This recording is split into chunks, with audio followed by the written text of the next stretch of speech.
We're going to be friends with Canada. Regardless of anything, we're going to be friends with Canada. Canada is a very special place to me. I know so many people that live in Canada. My parents had relatives that lived in Canada, my mother in particular. I love Canada. I have a lot of respect for the Canadians. Wayne Gretzky, I mean, how good, the great one. Canada is a very special place. The old relationship we had with the United States, based on deepening integration of our economies and tight security and military cooperations, is over.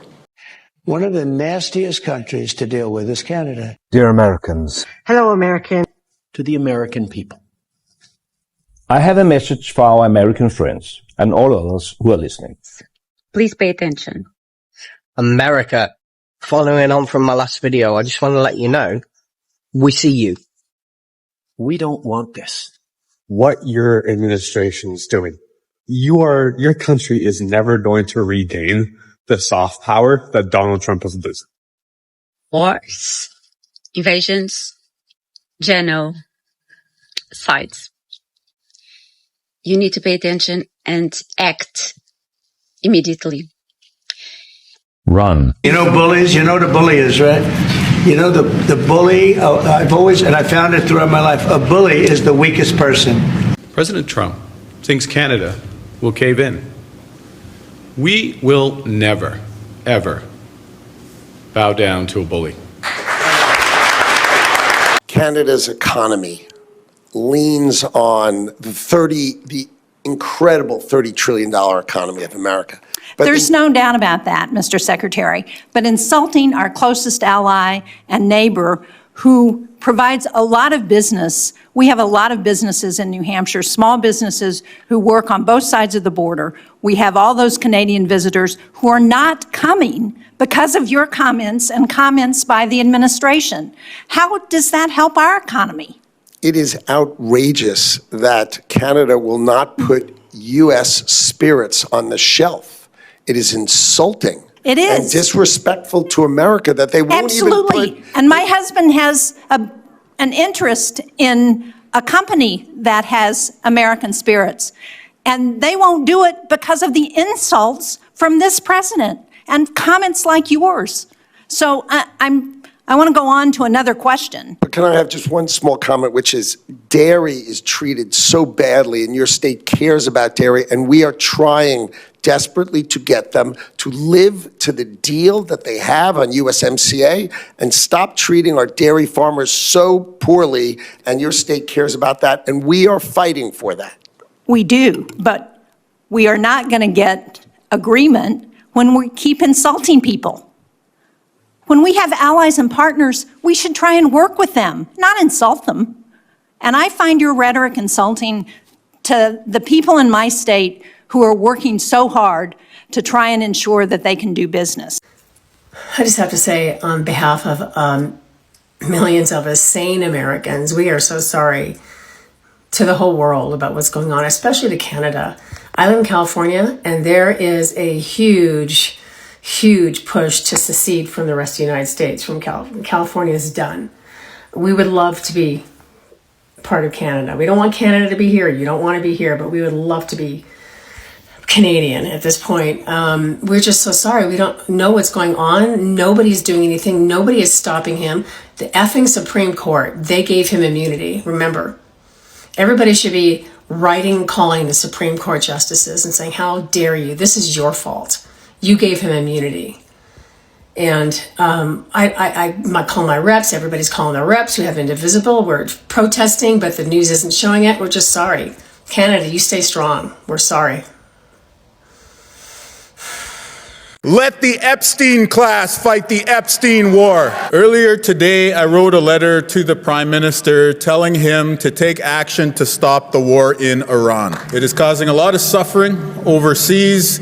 It is causing a lot of economic pain to working people here in Canada. And not a single Canadian should ever be put in harm's way to try and defend Donald Trump's foolish Iranian war. And I'll go a step further, and I'll say no American either. No American child from the blue collar or the middle class should have to die in Iran. Let the Epstein class fight the Epstein war. Some Minnesotans are calling for the U.S. state to become a part of this country. How about since Trump dislikes Minnesota so bad and we're so out of control, let's join Canada. Former professional wrestler and Minnesota State Governor Jesse Ventura recently pitched the idea. Some Minnesotans are angry over the deployment of federal immigration agents in the state. Ventura, now a political commentator, made the comments on a podcast. Others have followed suit. One resident recently wrote to a publication suggesting the state join Canada and the new province be named Manitoba. As Canadians, we're not happy with what's going on with the thing with your leader. It has nothing to do with the American people. We do not hate the American people. I had a friend of mine on Facebook who had posted that she was worried about, how we're feeling, and she's like, we had nothing to do with it. We're not upset with American people. I love Americans. I think they're fantastic. Is it wrong for me to say I think it's very Canadian that you want to make sure that our feelings are okay? Well, yeah, it's one guy doesn't make the whole, or one bad apple doesn't make the whole bunch useless, or you don't throw the whole thing away. That the fight is between politicians, not people. Yeah, and the people are going to feel it. And our countries have worked so well together. Why stop now? Some perspective for Americans who are going after Canada again. Look, Canada was disrespected by an ally, and they simply responded.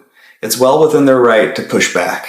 All right? And just because they don't want to sell U.S. products anymore doesn't mean you can get cranky about it. No, I don't consider the Americans to be a reliable trade partner right now. Their president has chosen to betray America's best friend and closest ally. I'm saddened to say that because I love the American people, but there's no denying that there is a president right now who consistently betrays the Canadian people and shows that he has been unreliable to deal with. If you could talk to President Trump right now, what would you say? Stop the chaos. It's hurting American families. It's hurting Canadian families. There's uncertainty, and the markets dislike uncertainty. So do business, so do investors, so do people. They want to know that they're going to have a job and we're going to have a booming economy. He's done the total opposite. He ran on a mandate of creating jobs, lowering inflation, and it's backfired on him. And he has to step up and change course.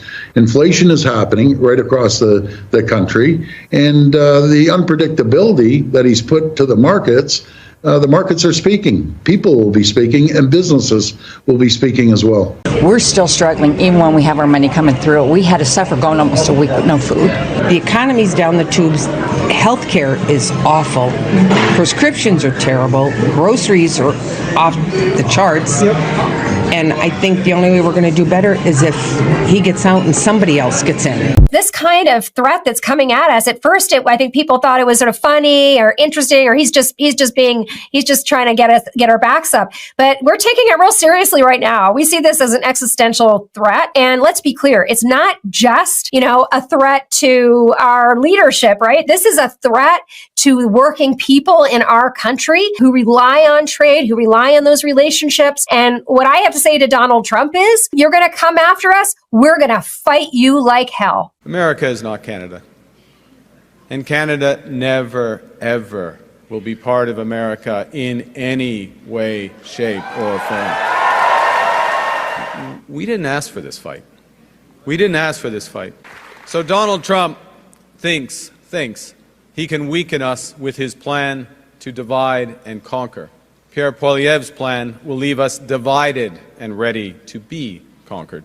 Because a person who worships at the altar of Donald Trump will kneel before him, not stand up to him. The Americans want our resources, our water, our land, our country. He basically said Canada owes its existence to the United States. That was hugely disrespectful. And you now understand why Canadians have stopped buying American products like bourbon, why they stopped going to tourist destinations like Las Vegas. Every state can tell you how much their economy is losing because of those comments. But I think about the speech both in terms of how detached it was from what's going on in the United States. He claimed that inflation was under control, that our economy was doing great. So that is not understanding or acknowledging the financial insecurity of our families. But then he makes our country less secure, based on calling into question global alliances that the rest of the world needs to believe that we are 100% committed to. Going to be defending Canada. Canada gets a lot of freebies from us, by the way. They should be grateful also, but they're not. But they should be grateful to us. Canada lives because of the United States. Remember that. That is like the worst strategy I've ever heard. They suck.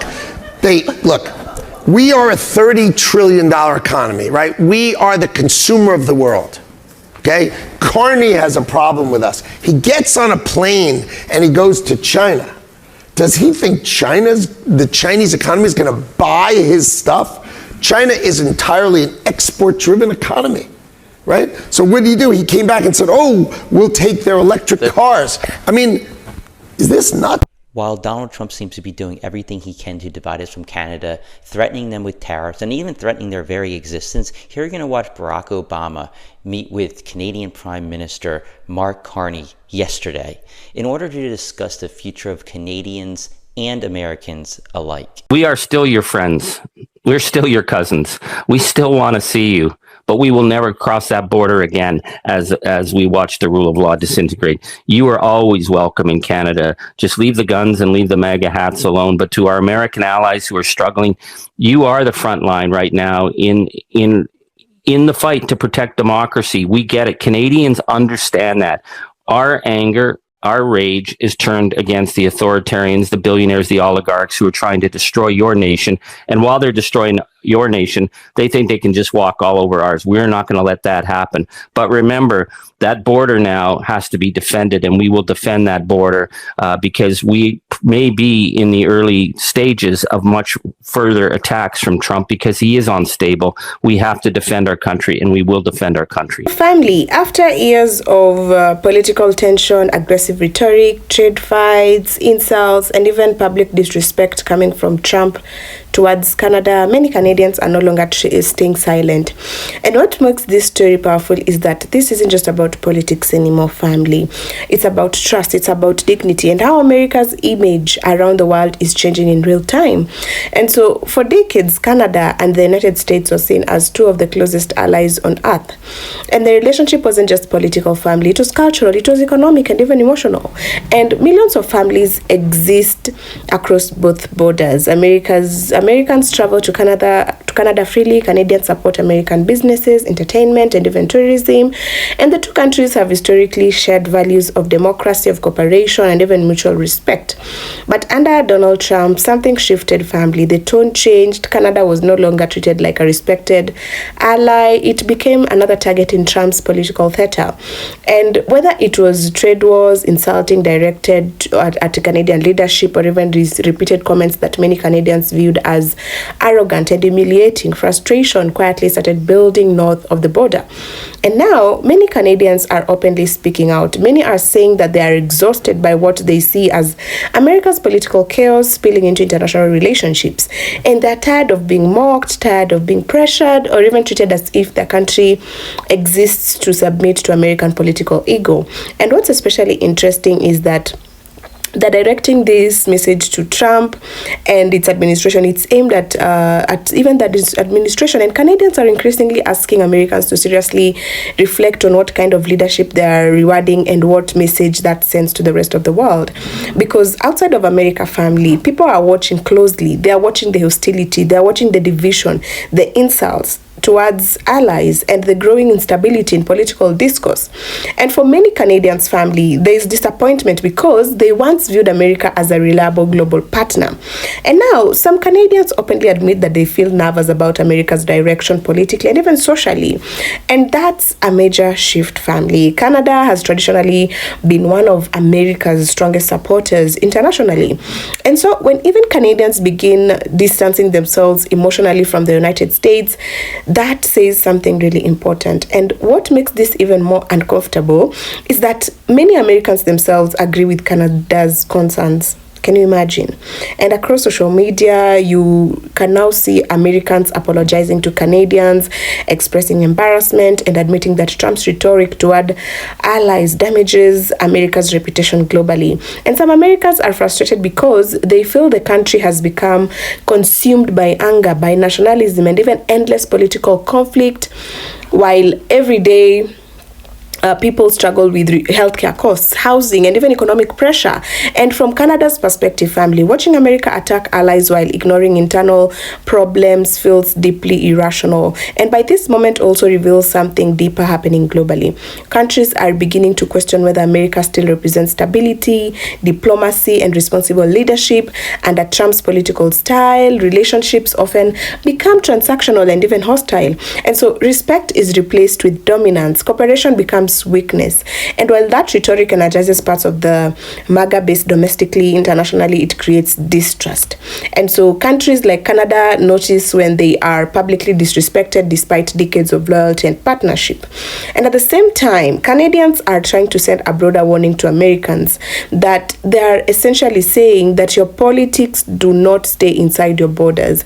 The choices America make affect the entire world. And when American politics becomes extreme, when it becomes unstable, or even openly hostile towards allies, it changes how ordinary people around the world feel about the United States. And many Canadians are now urging Americans to think beyond partisan loyalty and to ask themselves whether endless division is truly making their country stronger. And now, to really be fair, this conversation is not just about claiming Canada is perfect or that America has no strength, no kind of strengths. Every country has flaws. Canada has its own political and social issues too.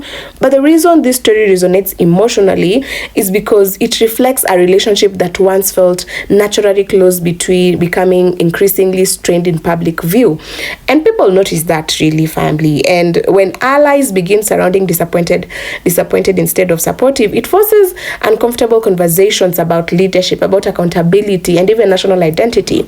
And at the end of the day, family, many Canadians are not saying that they hate Americans. In fact, most distinguish between ordinary American citizens and political leadership.